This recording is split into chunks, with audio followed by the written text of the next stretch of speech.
Opa, vamos começar aí uma live, tá? Agora com a Bruna Coutinho, que ela é de matemática, ela trabalha comigo, né, lá no Acários Curso. E a gente vai falar aí sobre motivações para os estudos aí, né? Então, deixa eu ver aqui onde é que ela tá. Bruninha.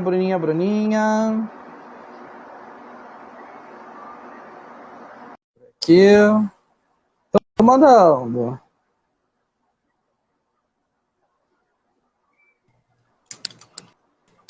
Olá, Bruna, tudo bom? Oi, Fabiano.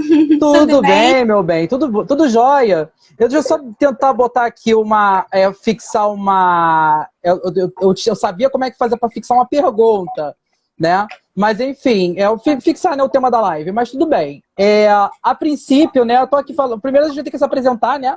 Eu falei aqui rapidamente da onde eu te conheço, né? Porque você trabalha comigo lá no Acairos, né? Sim. Enfim, agora vamos falar um pouquinho sobre nós antes da gente começar a falar, né? Então, Bruna, você é de matemática, né? Você é professora de matemática. Aí você fala um pouco aí sobre a sua formação, como você escolheu, enfim, fala aí um pouco sobre a sua trajetória.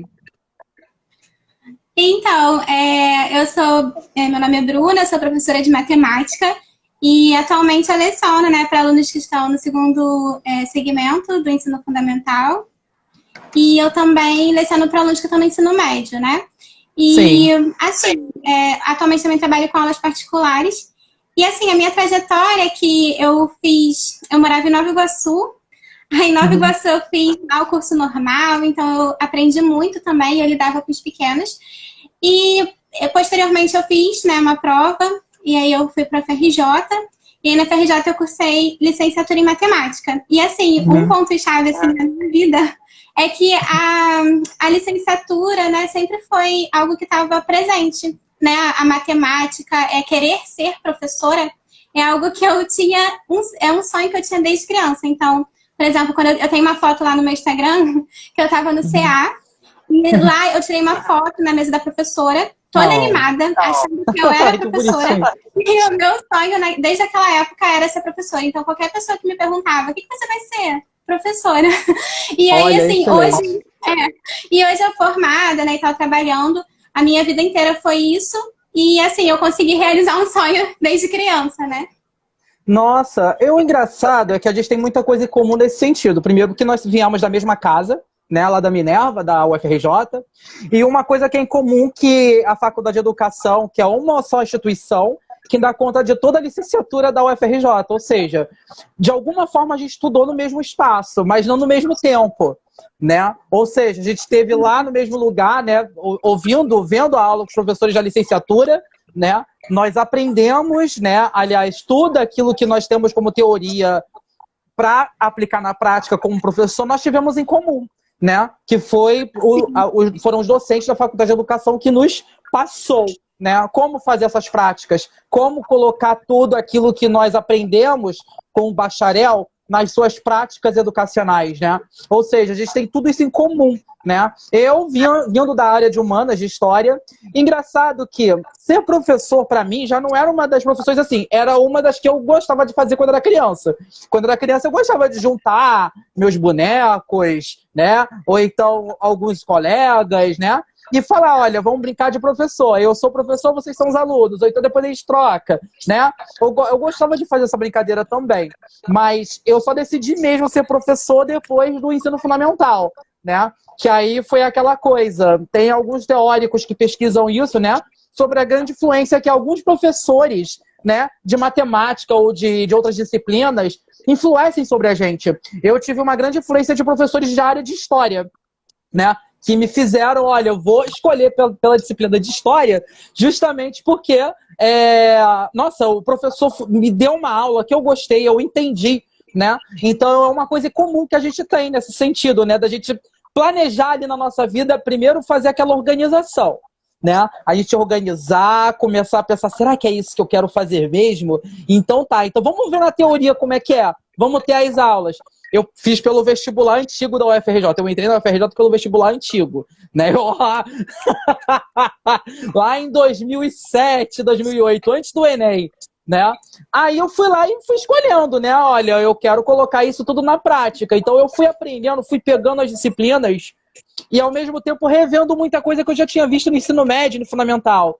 E tudo isso porque eu tive professores exemplares que me ensinaram a história durante o fundamental e o médio, né? Ou seja, nós tivemos essa coisa em comum, né? Nós tivemos excelentes professores na nossa vida e agora a gente está querendo colocar novos conhecimentos em prática também. E assim a gente está se preparando para começar o ano letivo. Que maravilha! Semana que vem, todo mundo já, ó, a gente se organizando. Voltando com tudo. Voltando com tudo. Assim, você falou algo muito importante que quando você falou assim, eu notei que, por exemplo, quando a gente eu queria ser professor, né? Mas você falou, eu quis escolher história justamente por causa de uma professora. E assim, quando eu fui escolher matemática, porque eu também não sabia qual, eu quero ser professora, mas eu vou ser professora de quê? De matemática? Eu vou ser professora de história? Então, eu tive esse feeling também de pensar, eu vou ser professora de matemática, porque eu tive uma professora muito boa também no ensino médio e no ensino fundamental. Mas as do fundamental me marcaram mais. Eu tinha uma professora Graça, que ela era de matemática, e eu adorava as aulas dela. E assim, eu falava, nossa, eu quero ser igual a ela. E assim, ela me marcou bastante. Então, eu acho que os professores também influenciam muito, né? Na decisão dos alunos. Influenciam muito, assim, a gente olha eles, né, como um espelho, né? Então, sim, e eu vou dizer pra você que eu nunca tive desgosto por nenhuma disciplina. Claro que eu tive dificuldades. Eu mesmo tive muita dificuldade com matemática, mas eu não desgostava de matemática, né? Inclusive, eu fiz aula particular. Eu participei do que chamam do explicadora, né? Eu tive professores particulares que me ajudaram também a compreender. Porque às vezes o conteúdo de sala de aula, imagina, o professor ali, dando conta de uma sala de 50, 40 alunos, às vezes tem organização que o professor vai tentar fazer para tentar ir à frente, vai lá e chega lá e acaba sendo destruída, né?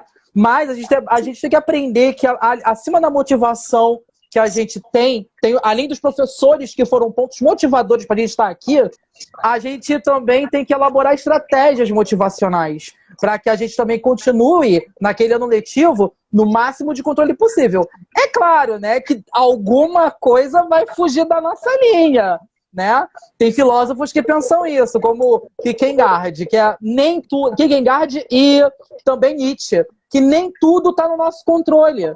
Né? Nós, como professores, a gente vai pegar as práticas científicas que a gente colocou na nossa cabeça aqui do bacharel, mas nem tudo vai estar no nosso controle. Vai ter ali alguma coisa que vai acontecer, não tem problema. Às vezes, até aquele ponto que está fora do nosso controle, às vezes é um resultado de alguma coisa. Então, a gente tem que pensar também que tudo aquilo que a gente organiza é para a gente tentar botar tudo no máximo nosso controle ali, colocar no nosso quadradinho ali, né? No nosso planejamento, no nosso controle, mas nem tudo vai ficar nesse quadrado. Então, é sempre esperar que às vezes pode acontecer alguma coisa errada. Não é problema. Assim como os estudantes, né? Às vezes é necessário ter uma organização nos estudos. É necessário. Né? Até porque, né, assim, Bruna, eu acho que eu e Bruna já percebe isso, que a gente trabalha dentro da educação há um tempo, e a gente já percebe que até a escola mesmo, por mais tradicional que ela tenha herdado esse sistema, ela tem uma organização nela, né? Você tem ali a grade de disciplinas, por exemplo, a primeira teoria, né? Que é o quê?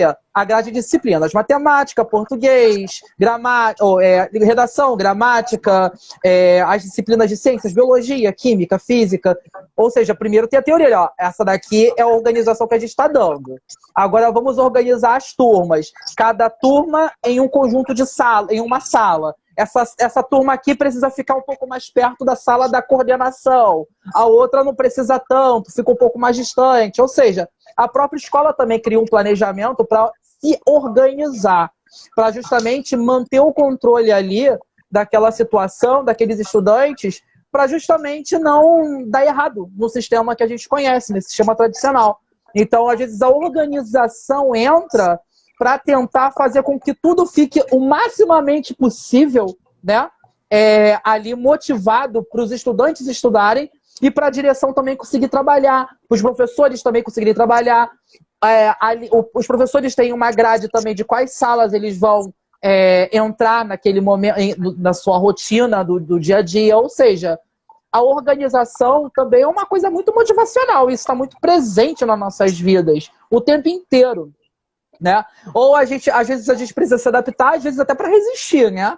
Porque por mais que as coisas sejam tradicionais, a gente tenta ali entrar nesse quadrado também para resistir, para tentar colocar nossas ideias, colocar os nossos pensamentos e também puxar o máximo possível de conhecimento daqueles professores que estão ali, né, para poder a gente conseguir formular os nossos pensamentos também, né? E eu acho que, Bruna... pode falar. E aí eu acho que é um desafio, né? Quando você pensa em como que eu posso organizar, né? Porque assim, quando alguém organiza pra gente, né? Por exemplo, a escola organiza todo a estrutura e tal. Ela fala, você vai estudar tais dias, tais disciplinas na escola. E aí a grande dificuldade, acho que o grande desafio é como que se estuda, né? Em casa, né? Eu acho Exatamente. que Exatamente. E alguns estudantes, às vezes, têm essa dificuldade. Desculpa, Bruna, o que você falou agora? Não, como que os estudantes podem pensar estratégias, né, para poder conseguir montar uma organização que realmente funcione, né? Porque às vezes Sim. Às vezes foge do controle, né? Sim. Então vamos lá. Primeiro eu vou só falar aqui algumas coisas que nos ajudou a pensar. O que a gente tem que pensar, né, acima de tudo, trazer também, é que o estudo que a gente está desde o fundamental, médio, né, a depois ir para a universidade, tudo isso, essa chuva de informações que a gente tem, né, dos educadores que colocam, tentam organizar para a gente tenta receber isso tudo é para a gente começar a aprender a teorizar tudo isso lá desde criança, para a gente memorizar, teorizar, para que a gente aprenda também a colocar o nosso pensamento, a nossa própria linha de pensamento, na nossa própria linha de pensamento. Ou seja, o professor A, o professor B, o professor C vão ali dando essas informações para que a gente ajude a pensar, né, a formular as nossas próprias ideias, né? Ou seja de forma matemática, seja de forma historiográfica, geográfica, biológica, todos esses conhecimentos são para a gente ter contato com aquilo que é um resultado de uma carga científica e colocar isso na nossa prática, a gente saber compreender, né, aquilo que tem uma proximidade com o que a gente vai colocar na prática, no real, né? Então é tudo muito importante. É a gente entender que a escola, os professores são pessoas que estão trazendo informações científicas para nós. Se a gente não pensar que tudo que nós aprendemos ali na escola é uma ciência, a gente tem que ter bem claro isso, porque como a ciência tem que estar presente na nossa vida, para que a gente também não saia reproduzindo coisas, né, que são fora do padrão educacional, né? Que tudo que vem da educação para a gente vem de teorias científicas. Tudo que nós nos formamos é científico. A nossa organização, a simples organização que a gente faz ali dos estudos, ela vem de teorias científicas, de teorias filosóficas, né, sociológicas. Ou seja, toda essa organização vem disso. Então é bem claro, é bom a gente esclarecer isso, que todo o conhecimento na nossa vida sempre vai estar ali, em alguma linha de pensamento, em alguma linha ali que vai estar carregando o conhecimento para você. E é a partir dali que você vai criar suas práticas, a sua prática de falar, a sua prática de pensar e a sua prática também de se escrever, enfim, de tudo isso. Mas para isso a gente precisa se organizar também, né, Bruninha? Como você, na sua carreira, não sua carreira, né, mas também desde que você era estudante, como você organizava os seus estudos e como você hoje também, se houve alguma mudança, me conta um pouco para nós aí, como você faz a sua prática e como você também ensina isso, ensina essa prática, porque a matemática também tem a teoria, né? Você ensinar a prática, ensinar uma teoria, né? Você vai colocar, não é só... O cálculo também é uma teoria, né? Tá ali, o cálculo é uma teoria, né? Agora, a precisão do resultado que vai ser encontrado ali é todo um resultado de uma linha de pensamento que está ali em números, né? Mas, enfim, como você coloca isso na sua prática, Bruna? Como você colocava antes? Se houve uma mudança? Conta pra gente. Então, quando eu era aluna, né, do ensino médio, meu tempo era muito curtinho porque eu estudava. Assim, quando a gente está no último ano do ensino médio, é aquela loucura, né? É a expectativa de fazer vestibular. Então, é a expectativa de passar na escola. Preciso passar na escola para quando eu passar no vestibular ir para a faculdade. Então, ou seja, terminar o ensino médio é uma pressão, fazer vestibular é outra. E, além disso, eu tinha estágio, tinha coisas que eu fazia além da escola, né? Do curso que eu fazia de formação de professores, que era vinculado com o ensino médio.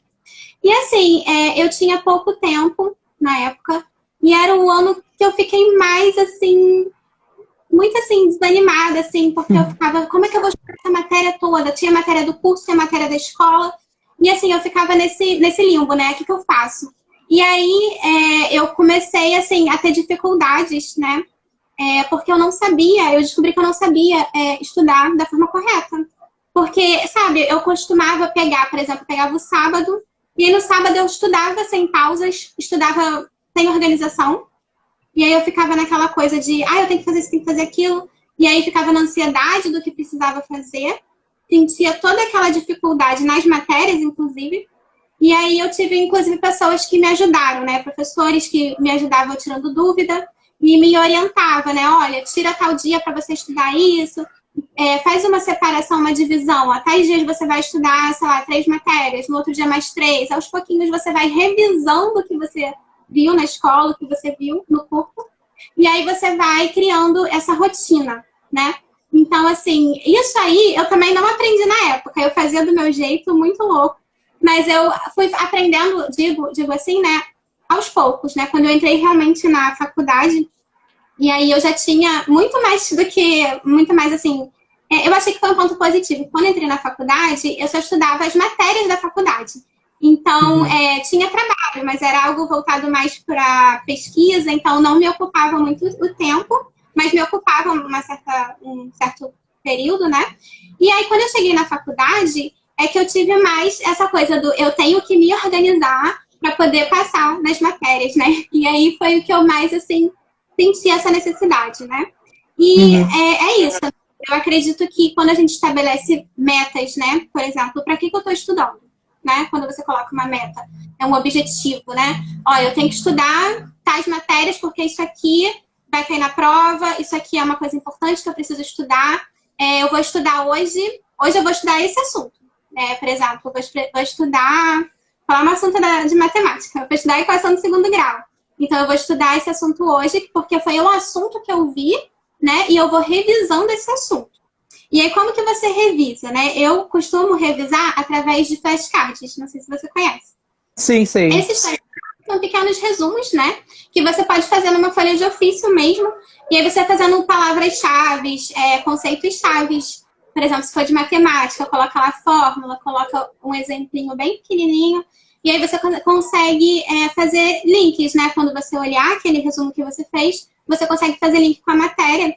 E aí você também consegue aplicar. Só que na matemática, além de você ler, né? De você saber bem a teoria, tem uma outra coisa que é importante, que é você saber aplicar o que você aprendeu. Então, essa é a parte assim que, vamos treinar, vamos fazer exercício. Vamos aplicar isso aqui que você aprendeu hoje. Então, essa é a parte que é mais difícil. Por quê? Porque, geralmente, quando eu via um problema que era difícil, eu falava, eu não vou conseguir fazer esse problema, vou largar tudo, chega, já fiquei 3 horas nesse problema. Então, tem aquela coisa do travar, né? Tipo, olha, vi esse problema, não gostei, não tô conseguindo resolver, chega, não quero mais estudar. Então, isso pode desanimar, né? Mas o que eu indico é começar pelos problemas fáceis, né? Que você sabe resolver para você ganhar aquela confiança. E aí, quando chegar nos problemas de nível médio, assim, você vai ser desafiado, mas firme, né? Tentar resolver. E aí, quando chegar nos problemas mais difíceis, vai levar mais tempo mesmo. Então, faz uma pausa, né? Não consegui resolver agora, mas daqui a meia hora eu vou voltar e eu vou tentar resolver. Ou então eu preciso de aprender com os erros, né? Olhar o que errou. Eu errei nisso aqui, eu preciso refazer essa questão, eu preciso identificar primeiro os erros, né, para refazer. E se não conseguir, buscar ajuda, pede ajuda de um colega, entendeu? Um professor particular, algo assim. Mas é interessante que você se desafie, porque a matemática é isso, tem problemas que te desafiam, né? E você não pode desanimar quando você vê um desafio.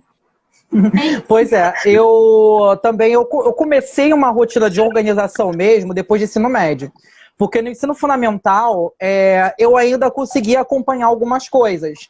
Eu tinha muita dificuldade com matemática, então eu tive pelo menos pessoas, amigos, parentes, né, que me ajudavam em algumas coisas, né? Que às vezes eu não conseguia dar conta, porque o professor em sala de aula sozinho, com todos os alunos, por mais que eu tivesse dúvidas, às vezes não conseguia acompanhar. Então eu tive muita ajuda de amigos meus. Até uma das amigas que eu tenho até levo até hoje, né? Até os dias atuais, né? Como uma amiga mesmo, né? Assim, né? Que é a Paulinha, que ela me ajudava, às vezes, em algumas coisas de matemática.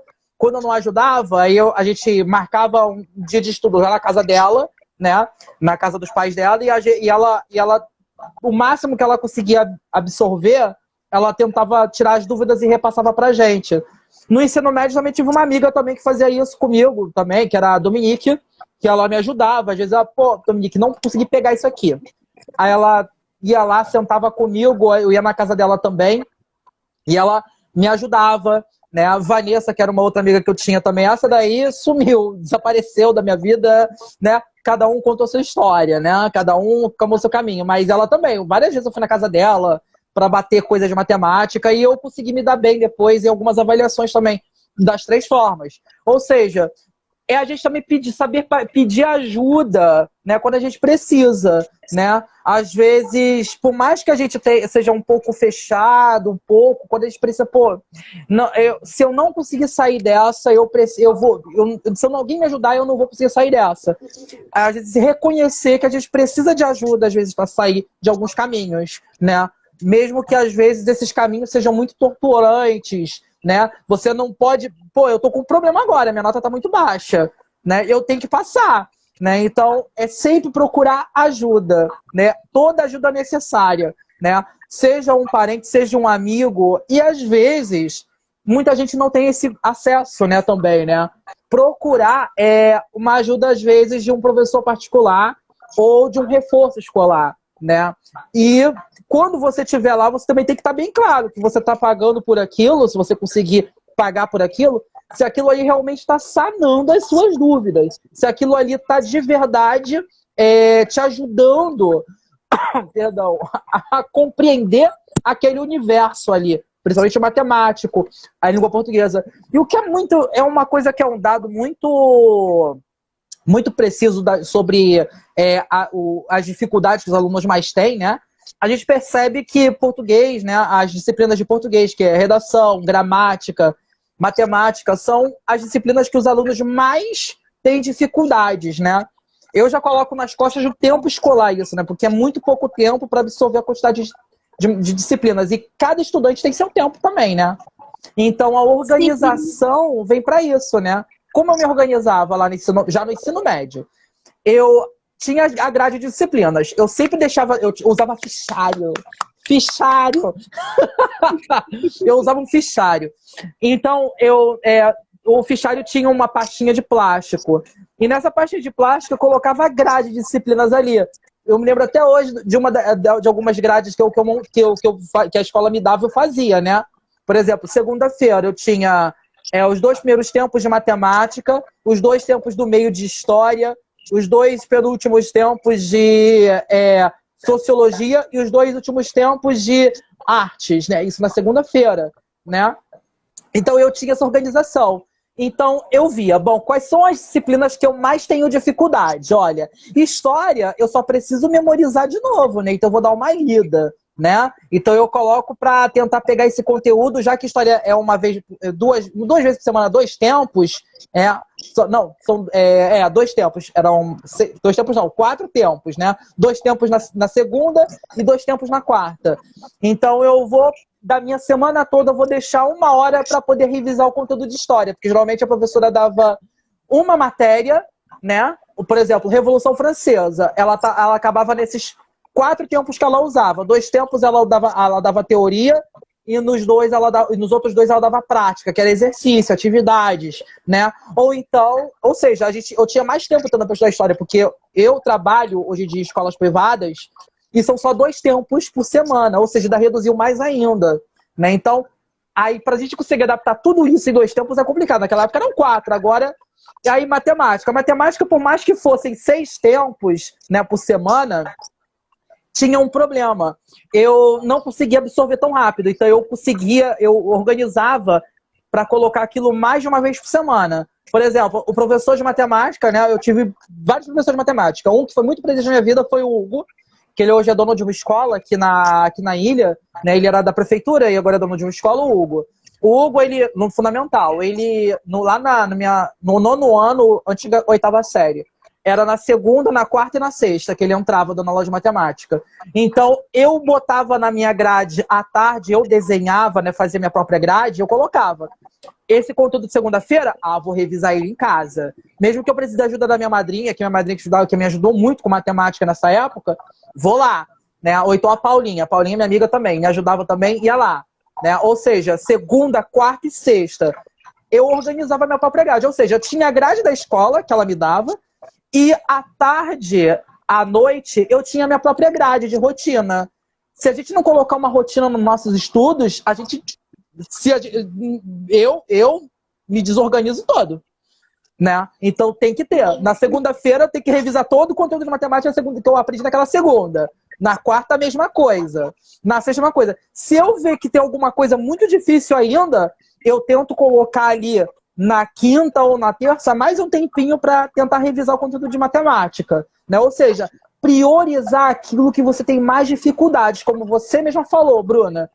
Se eu vou resolver problemas, então eu vou priorizar parte do meu tempo para tentar encontrar as teorias para eu conseguir solucionar esses problemas aqui. Né? Ou seja, até para estudar para o vestibular eu fazia isso. O que eu priorizava?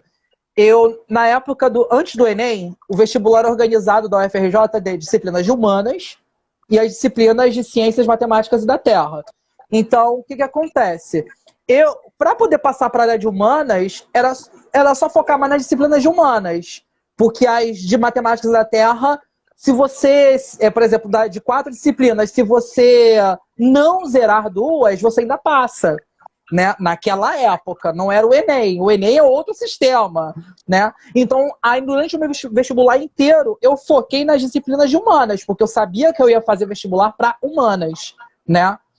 Claro que isso deu um apagão matemático, que isso eu não recomendo para ninguém, né? Eu acho que até o Enem, de alguma forma, ajudou isso, né? Porque você estuda o máximo possível das disciplinas de humanas, mas você também estuda também as de matemática da Terra, justamente para não dar um apagão na sua cabeça. Porque a matemática você vai usar nas humanas também, eu mesmo. No primeiro período de história, eu tive uma disciplina de economia. Então, eu tive que interpretar gráficos, eu tive que saber como gráficos da época da crise de 29, para entender o que era uma crise. Eu tive que entender como é que funcionava um sistema financeiro, né? Um sistema de uma bolsa de valores. Ou seja, não é porque eu fui da área de humanas que eu não tenho que compreender lógica matemática, né? Então, essa organização pós-aulas foi essencial, né? E acredito que também tenha sido para você também um pouco, né, Bruna? Quando também você foi para a universidade e começou a trabalhar um pouco isso. Conta um pouco mais sobre como você conseguiu fazer isso e quais foram os resultados que você teve.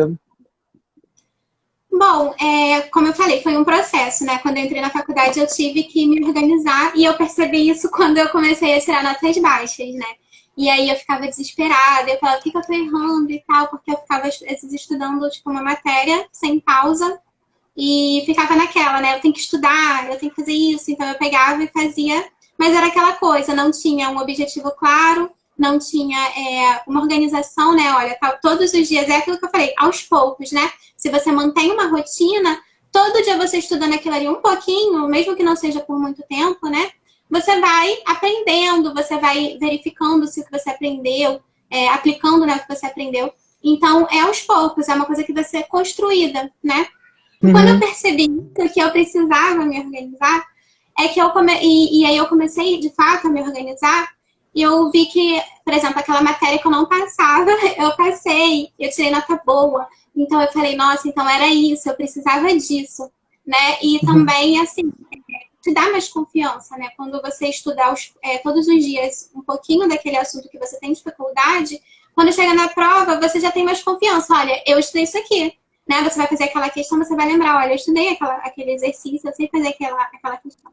Então, como eu falei, e assim, manter a rotina de estudar não é algo fácil, né? Inclusive, eu perguntei lá no Instagram, eu falei, gente, o que vocês acham? Manter a organização de estudo, o ritmo, né? É fácil, é difícil? O pessoal colocou difícil, 100%. Todo mundo colocou difícil. E realmente é difícil, né? Por quê?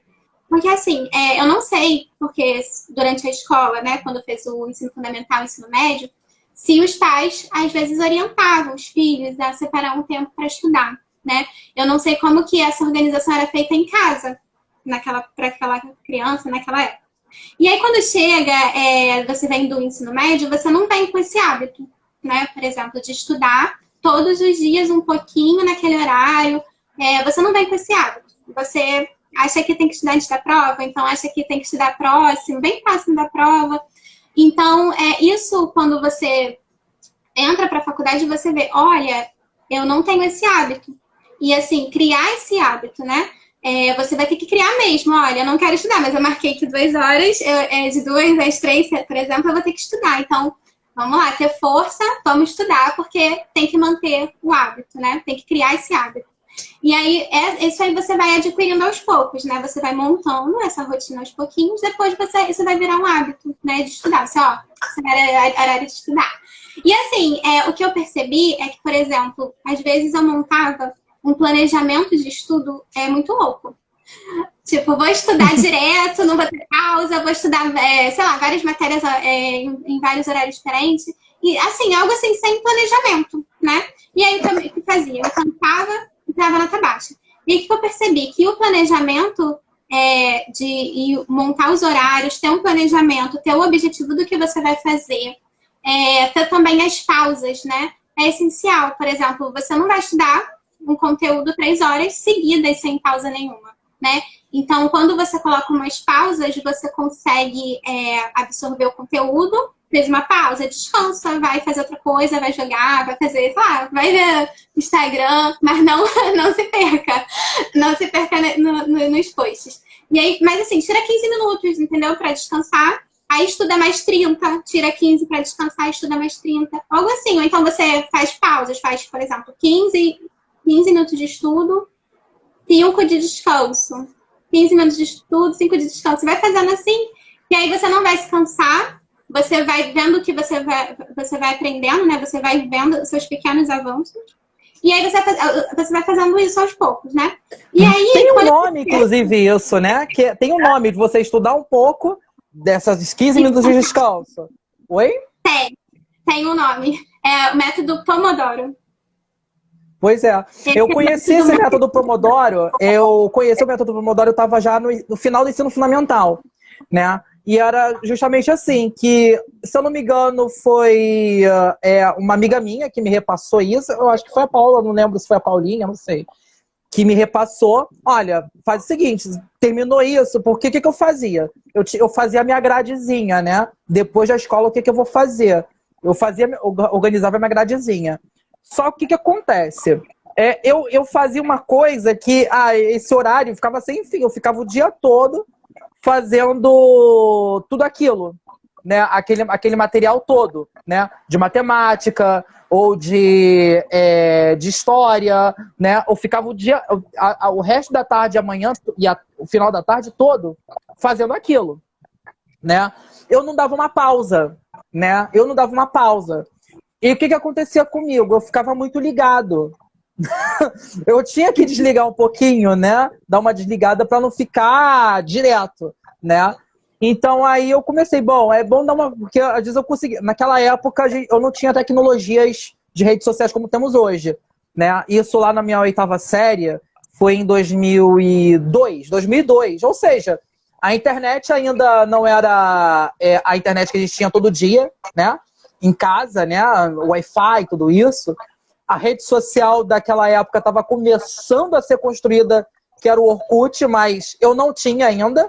O Orkut já estava muito no início, ou seja, a internet naquela época, muita gente entrava no final de semana, era só para entrar no bate-papo, que chamava de bate-papo UOL, né? Ou então dos bate-papos de vários sites de Tio Ig e tudo, que era a única forma de desligar de tudo, né? E isso no finalzinho, assim, já no... Isso lá no começo de tudo, ou seja, não existia a internet naquela época para facilitar todo o conteúdo também. Então, o máximo possível que a gente tinha de estudos era o quê? Os nossos livros didáticos e os livros que, às vezes, um material, um livro, coleção Vagalume na minha época. Muitos professores indicavam muito coleção Vagalume, então eu tenho até hoje minha coleção Vagalume toda.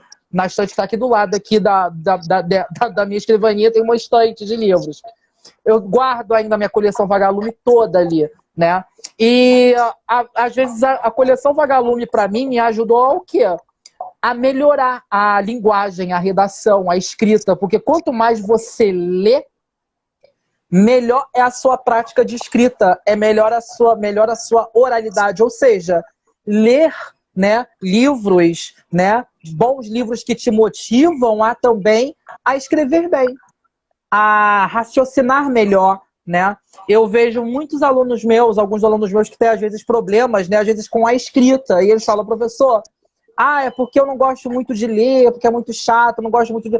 Então, leia coisa pequena, um gibi, uma revista, gibi, naquela época chamava de gibi, né?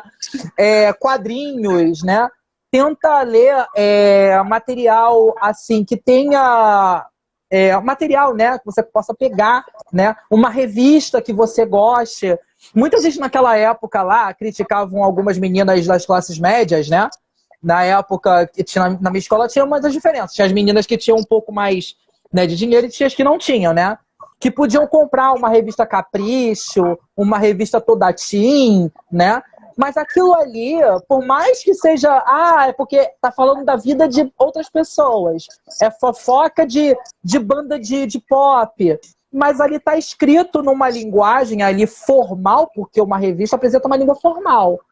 Que quanto mais as pessoas leem, né, estão ali compreendendo como escrevem também. Ou seja, ler é essencial.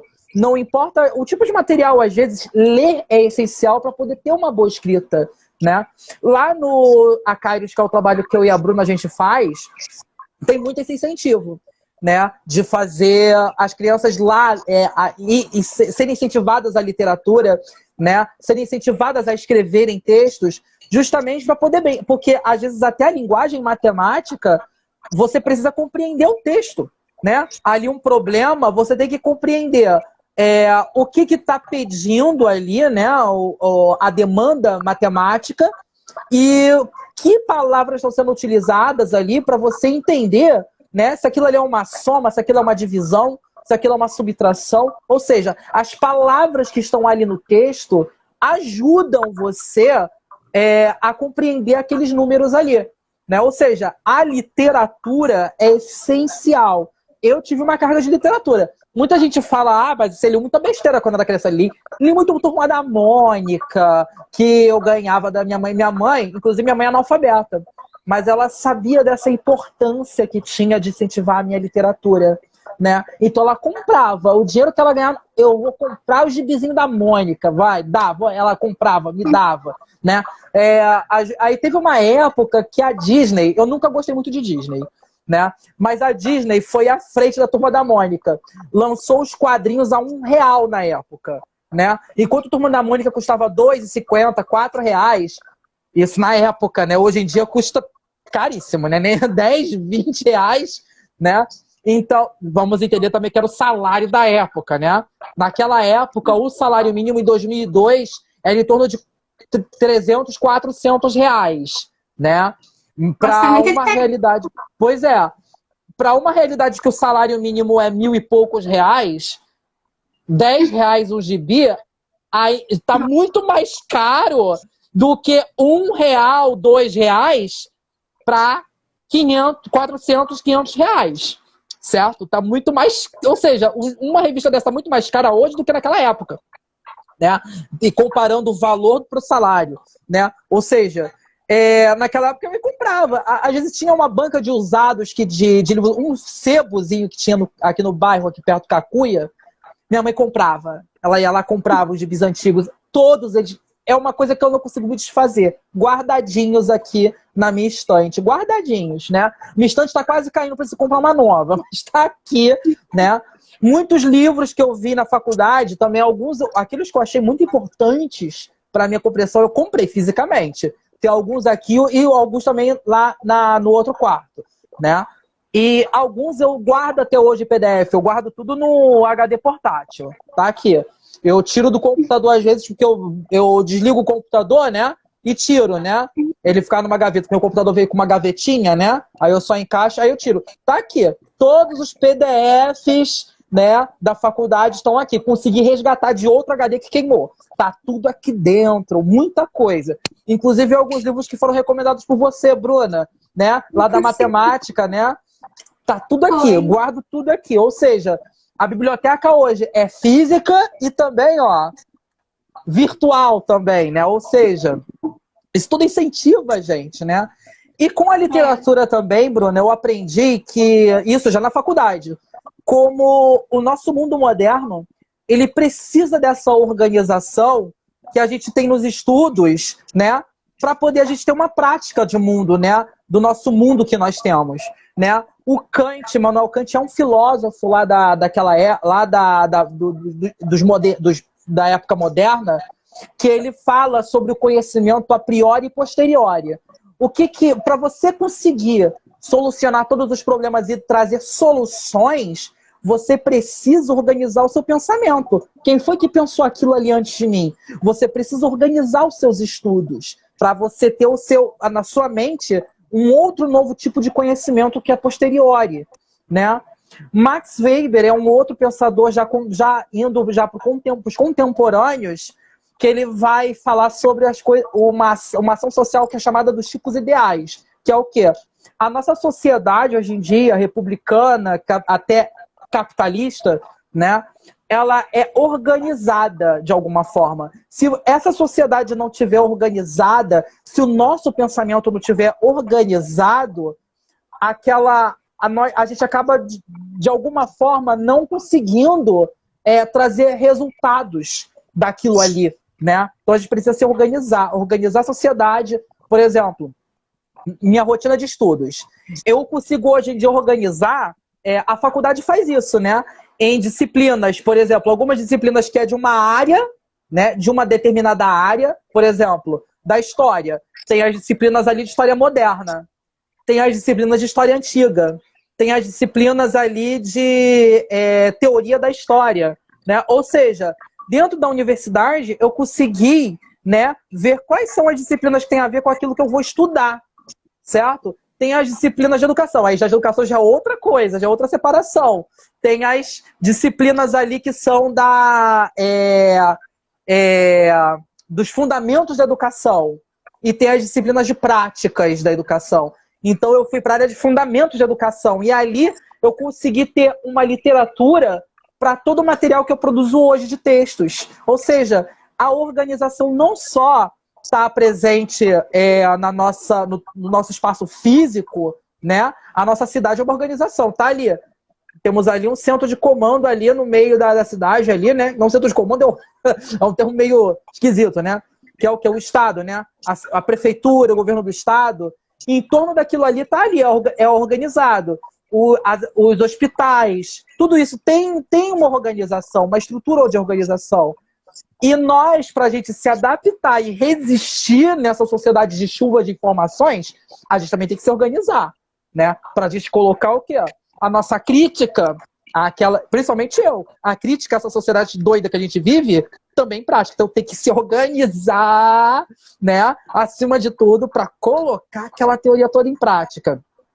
Outra coisa, que é só o último autor que eu pensei, que eu também achei, que é o Theodor Chatsky. Ele é contemporaníssimo, ele é do tempo presente. E ele fala sobre você organizar, porque todo estudo que a gente faz, ele vem como resultado de um estudo científico, certo? Só que é o seguinte, nós temos que organizar os procedimentos. A gente tem que organizar os procedimentos que a gente vai... O que são os procedimentos? Os livros, as matérias, as disciplinas. A gente tem que organizar isso. Organizar numa grade, por exemplo, né? Para a gente conseguir organizar o quê? O nosso pensamento e depois praticar.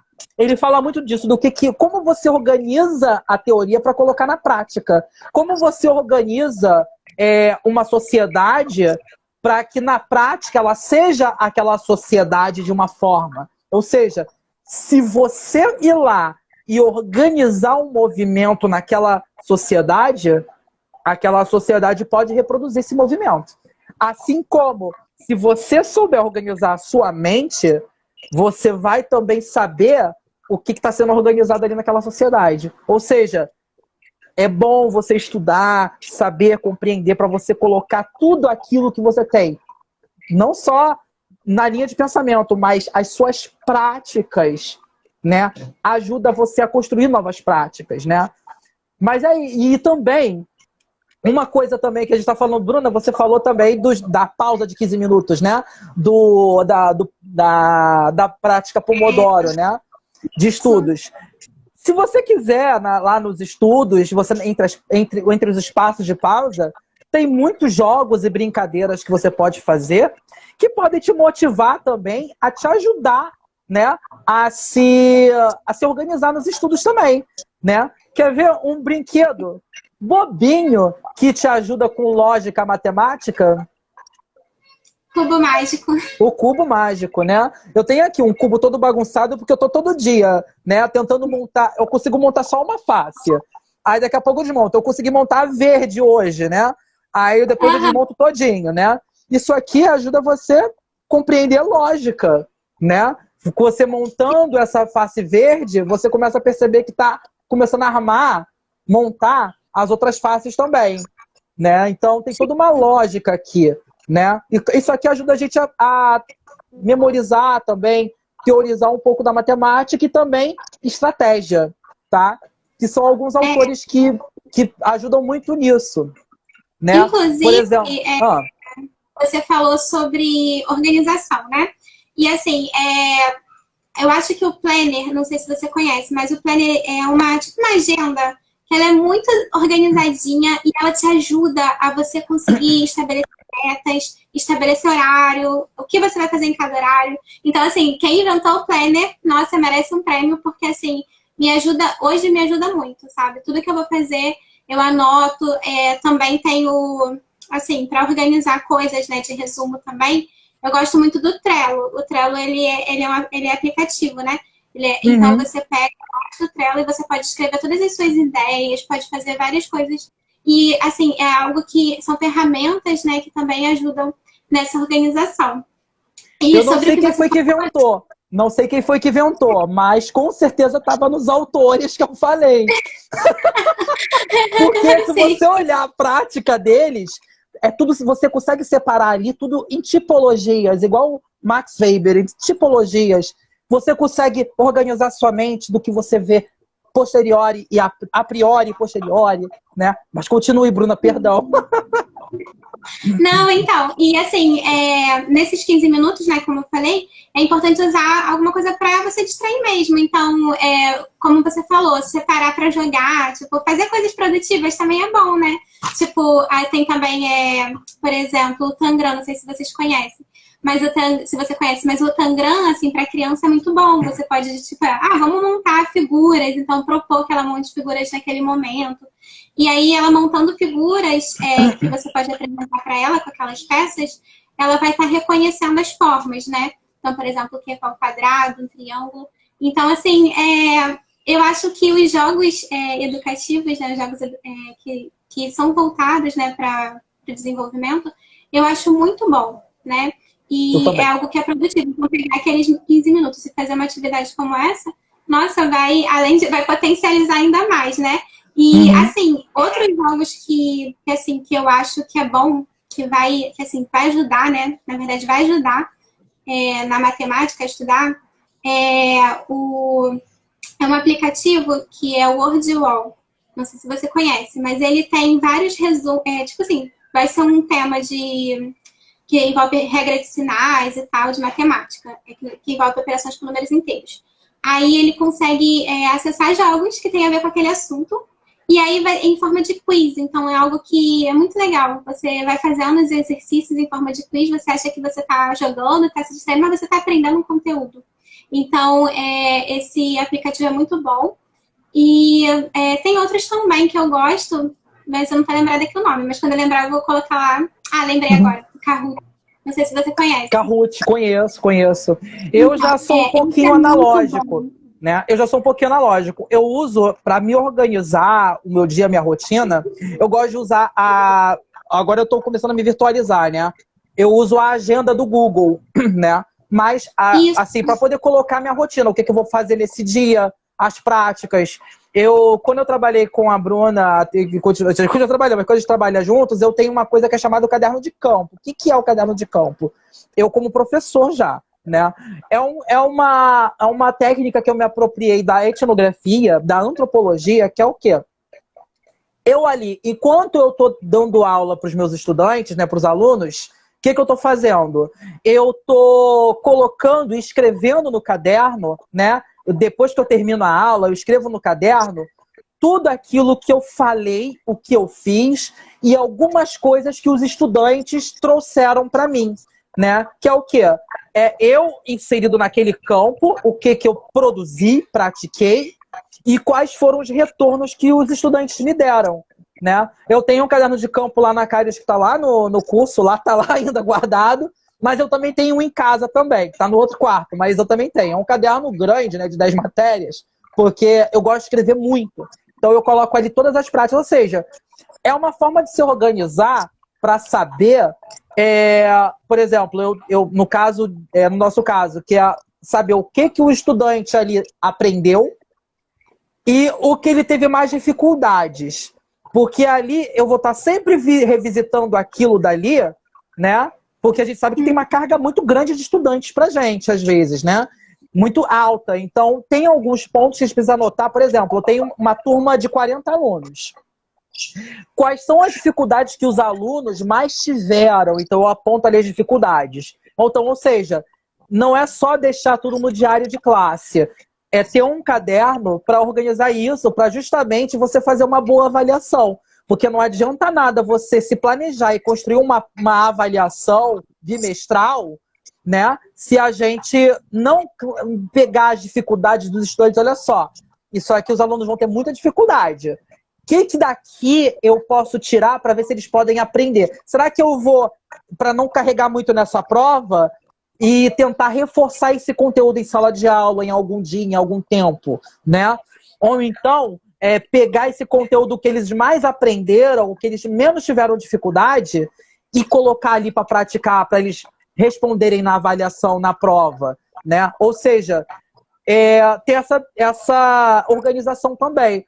É essencial para nós, professores, a gente sempre está se organizando também, porque não adianta. Eu já vi muitos professores por aí que pegam o conteúdo, dá o conteúdo em sala de aula, né? Deu o conteúdo ali da sala de aula. Aí quando chega no teste, eu vou arrepiar com os alunos, eu vou sacanear eles, e jogo um conteúdo às vezes que não tem nada a ver. Eu fico pensando nas práticas que esse professor não aprendeu. Eu sou muito crítico a isso, né? Porque você precisa colocar ali conteúdos. Eu mesmo, às vezes, eu era muito criticado, porque às vezes eu fazia uma avaliação, às vezes com uma questão, às vezes, muito boba. Eu falei, gente, eu preciso saber se os meus alunos realmente sabem de tudo. Então, eu tenho que pegar o mínimo de conhecimento e tentar equilibrar com o que eu achei que foi mais difícil para eles, para entender ali, coletar aquele dado para saber o que eles aprenderam mais e o que eles tiveram mais dificuldade, né? Ou seja, se organizar nesse sentido, né? Então, eu gosto também de trabalhar brincadeiras e jogos em sala de aula. Tem autores excelentes que defendem isso. Walter Benjamin, Jean Piaget, Vygotsky, da área da psicologia e da história, né? Que defende que os jogos aprendem também a desenvolver estratégia, né? Para os alunos, estratégia é bom, estratégia até para você, o que você vai estudar, o que você vai colocar em prática. Jean Piaget também, que ele aprende, ele fala também que é bom para desenvolver a escrita, a linguística também, né? Os jogos e as brincadeiras aprende a você, a criança ou o estudante aprende a se expressar, né? E o Walter Benjamin, que fala que as crianças aprendem, né, a serem sujeitos críticos, porque eles reproduzem coisas dos adultos nas brincadeiras e nos jogos, né? Então, eles aprendem a serem críticos. Ou seja, até no jogo, numa brincadeira, a gente aprende a ser crítico, né? Então, é sempre bom a gente estar fazendo e dando atenção também em quais materiais. Tem jogos que imitam a Segunda Guerra Mundial, é bom para a história, né? É bom para estratégia, matemática. Tem jogos que são bons também, ou seja, não desincentivar para que os alunos estejam lendo, ó, diz, essa tá lendo a besteira. Não, tá lendo, tá incentivando a memória dele, a escrita.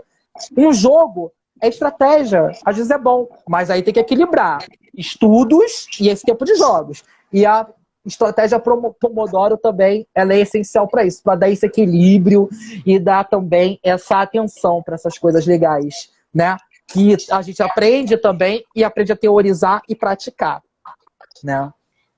Uma coisa que eu acho assim, importante, né, como você até falou, tem os tópicos que você falou que eu achei importante, por exemplo, para a mãe que está ajudando o filho em casa, né, nos horários fora da escola. Então, a mãe que está ali, ela pode muito bem fazer o que você falou, tipo um diário, né? Colocar ali, olha, hoje meu filho, ele revisou conteúdo sobre 4 operações, um exemplo. Para ela também direcionar ele quando ele precisar. Ó, eu verifiquei que ele está com dificuldade, né? Em fazer, por exemplo, multiplicação. Então, a mãe pode ir lá e reservar um horário. Ou então ver alguns jogos, né? Algumas estratégias de jogos para tentar motivar o filho para estudar. Então, eu acho muito interessante nessa questão de organizar o que tem que fazer, né? E também, uma outra coisa é a recompensa. Já pensou sobre isso? Porque, assim, você vai estudar durante a semana, até a gente, né? Eu por exemplo, quando eu tô estudando, eu falo assim, vou tirar essa recompensa pra mim.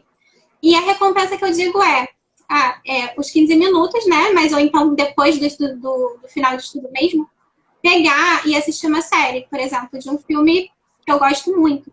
Então, isso com a criança também funciona. Olha, você estudou a semana inteira. Hoje a gente vai pra praia, né? Vamos comemorar isso aí. Então, eu acho que... Isso motiva. Isso, pensar em coisas, olha, vamos pra praia, ou então pensar em, vamos ver um filme muito legal, vamos maratonar uma série hoje. Então, pensar também que o lazer, ele é importante, né? E também pode ser usado como uma recompensa. Então, eu acho que super funciona. Pois é. Bruninha, a gente está caminhando agora para o finalzinho da nossa live, tá? Então, eu quero agradecer muito a você, né, por essa parceria aí, né? E também pela parceria que a gente trabalha já quase um ano, já vai fazer um ano juntos, né? E é sempre bom a gente trazer algumas ideias, né, de outras áreas, porque a gente fica na nossa caixa, às vezes, das nossas próprias áreas, e a gente não percebe quantas coisas a gente tem em comum, né? Como a matemática e a história, às vezes, está em comum, né? E como a gente aprende dentro das ciências humanas a se organizar, e a matemática também tem coisas em comum também na nossa rotina, na nossa organização, né? E como todos esses pensadores também estão presentes. René Descartes, né? Tem vários outros pensadores também que ajudam a gente a elaborar nossas ideias, as nossas estratégias. Inclusive, eu e Bruna, como a gente falou, né? A gente passou pelas mesmas práticas e os mesmos pensamentos, que a gente veio da mesma instituição, não o FRJ em si, mas a Faculdade de Educação que formou a nossa prática pedagógica, né? As nossas práticas didáticas, né? Se eu não me engano, tivemos professores muito próximos também, né? Muito próximos ali da mesma linha, né? Que deram aula para mim e para ela. Ou seja, é muito interessante a gente ver que só porque nós somos de áreas diferentes, nós também não podemos, colocar isso daí tudo, aí em conjunto, trocar as ideias, E é por isso que a gente promoveu essa live. Para a gente ter essa troca e falar, né, tudo aquilo que deu certo e como foram nossos caminhos. E também incentivar você aí, querido, que vai começar a trabalhar segunda-feira lá na prática, na sala de aula, que você vai estudar, estudante, ou você, pai ou mãe, né, que está ali arrancando os cabelos, meu Deus do céu, vai começar as aulas, vai começar a entrar naquela rotina. Então, para começar novas práticas, incentivar os estudos, né? Ou seja, por isso que é importante essa live. Então, eu agradeço mil a você, Bruna. Gratidão de coração por essa oportunidade aqui, tá? Também de estar dividindo isso com você e você dividindo comigo. E que a gente consiga muito mais isso nas nossas práticas, né? Que incentivo, e assim vamos incentivando. Eu incentivo meus estudantes assim, Bruna também. E é muito importante que vocês também compreendam isso, que a brincadeira não é só brincar, é estudar também, é ajudar a lógica, ajudar essas coisas. E que a rotina e a organização é muito importante para que todas as nossas teorias sejam colocadas em prática. Né? Eu também agradeço muito, Fabiano, pelo convite de estar aqui compartilhando, né? A gente compartilhando ideias. Então, lembrei. Eu queria fazer um print. Vamos fazer um print da live para a gente registrar esse momento? Claro. Peraí. Aí também pode fazer o print e que a gente vai repostar, né? Posta nos stories que a gente reposta. Colocar aqui. Deixa eu tentar fazer o print aqui. Tentar. Tá bom. Calma aí. 1, 2, 3 e... Fiz! Ficou ótima. Pronto. Valeu, Bruninha. Muito obrigado. Um grande beijo e um excelente retorno agora essa semana. E vamos que vamos. Um beijo. Valeu.